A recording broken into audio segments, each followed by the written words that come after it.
m'appelle Pascal Liévaux, je suis conservateur du patrimoine à la direction de l'architecture et du patrimoine, plus particulièrement à l'inventaire, où je m'occupe de tout ce qui concerne l'architecture du point de vue de la méthodologie et de l'aspect scientifique, recherche, publication. Et je viens de l'université, j'ai enseigné plusieurs années à l'université de Tours l'histoire de l'architecture moderne et tout particulièrement au Centre d'études supérieures de la Renaissance. Je suis juriste au départ, j'ai donc très mal tourné en traversant la rue. J'étais rue d'Assas à l'université et je suis allé à l'Institut d'art de la rue Michelet où j'ai eu la chance d'atterrir dans un cours extraordinaire qui était donné par André Fermiger sur l'histoire de l'architecture de la Renaissance italienne. Et là, j'ai eu une sorte de révélation.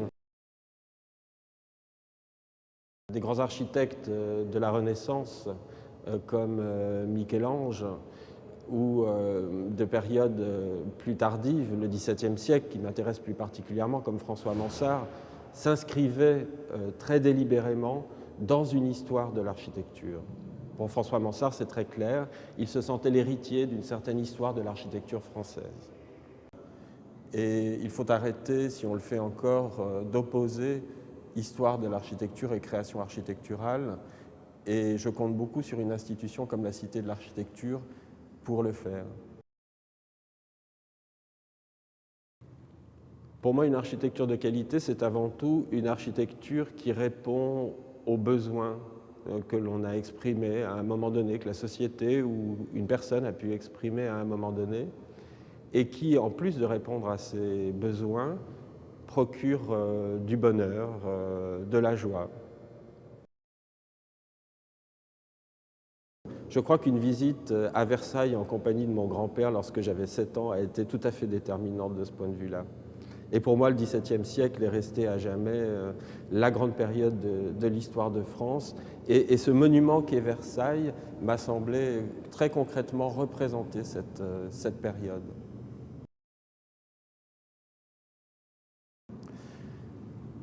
Pour cette période du XVIIe siècle, plus qu'une architecture de référence, j'aurais plutôt tendance à parler d'un architecte de référence, qui serait pour moi François Mansart, qui est, comme on l'a dit très heureusement à l'occasion de la belle exposition qui lui a été consacrée il y a quelques années, un dieu de l'architecture, dans la mesure où il a su s'inscrire dans une certaine tradition de l'histoire de l'architecture française et en même temps proposer des solutions absolument nouvelles et d'une beauté stupéfiante.